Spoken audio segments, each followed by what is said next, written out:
climate risk is overlooked by most companies, with only 26.5% of real estate firms adapting to it. Kamya Miglani from JLL is here to tell us more about it. Kamya, why is climate risk still being overlooked by real estate companies? Climate risk can be tough to manage for organizations as the climate changes rapidly and there are multiple threats such as flooding, heat, hurricane, drought, wildfires, or even rising sea levels. Different regions in the world face different threats, so that makes it difficult for organizations to have a single climate risk strategy in place.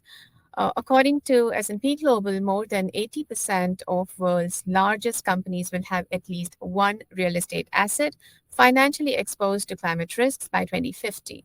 However, only one in five companies has a plan in place to mitigate physical risks of climate change.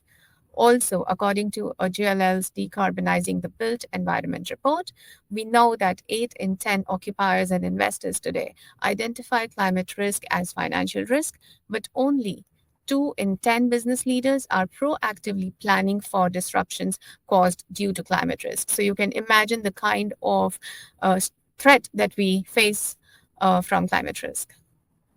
But if there are a lot of options available, what's stopping them from adopting climate risk strategies?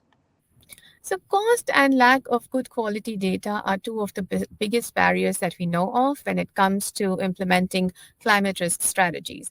Basically, organizations require good quality data to make informed decisions about their climate de risking efforts. But that usually comes with a humongous and significant amount of financial investment that's required in technology to collect good data and to analyze that data.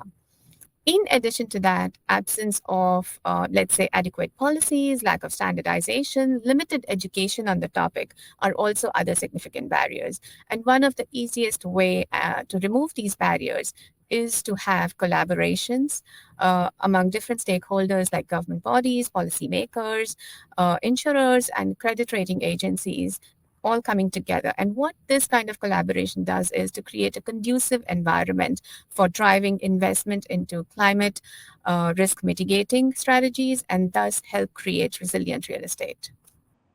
And aside from collaboration, Cameo, what is your action plan? Or is there a specific action plan for reducing climate risk across the real estate value chain? Sure. Given the unpredictability of climate, we believe a three-pronged strategy is what occupiers and investors need, which is based upon the principle of evaluate, adapt, and act. For owners, some of the climate risk strategies that I can think of are incorporating climate risk modeling into their investment strategies and definitely avoiding assets in places which are most exposed to climate risk.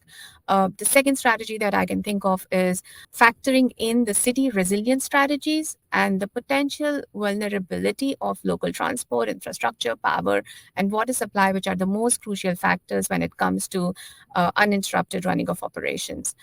Also, adopting a holistic approach by evaluating physical climate risk and resiliency, planning alongside their repositioning strategy, and lastly, identifying the most vulnerable assets and either making them resilient to climate risk or offloading them completely. And when we think of climate risk strategies for occupiers, they must engage with landlords to establish contingency plan on extreme weather events and identifying, areas for collaboration and making sure that these are then put in green lease clauses. Also, developing and integrating resilience strategies into broader long-term organizational goals with a view to deliver on employee health and well-being needs, social impact, creating inclusive spaces. The last thing is to ensure open communication and alignment between stakeholders at different levels, whether it is suppliers or whether it is C-suite. These are really good points. Thank you so much for joining us today, Camia. You're more than welcome, and I'm happy to be here. Once again, that was Camia Miglani, Head of ESG Research for Asia Pacific at JLL. For more news, visit esgbusiness.com.